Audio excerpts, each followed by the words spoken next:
क्या बात है बाला खातून, क्या आप यहाँ हिसाब किताब करने आई हैं? मुझे अकेले में बात करनी है आपसे।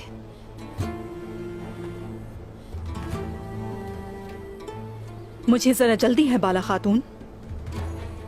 बहुत हो गया खातून, अब मुझे बात करनी है।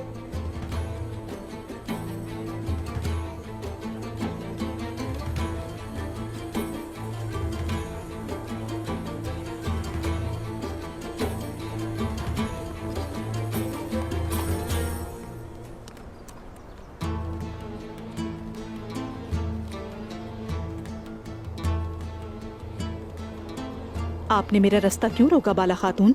मुझे बताएं, आपका मसला क्या है? आपने क्यों इस तरह का खेल खेला? इस बात को क्यों छुपाया कि अंगूठी मिली और फिर गद्दार की बात करती रही? आपने ये बात छुपाई और हमसे मुसलसल सबूत और हिसाब मांगती रही। इसका जवाब मैंने उस्मान साहब को दे अगर दिया उसका है। हिसाब उस्मान साहब के बजाय मुझे देती तो तुम्हारा ये महरूर सर आज तुम्हारे शानों पर ना होता।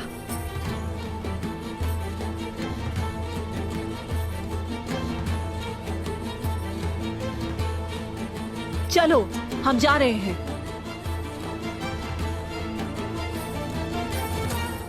चलो सिपाहियों, अंधेरा हो रहा है।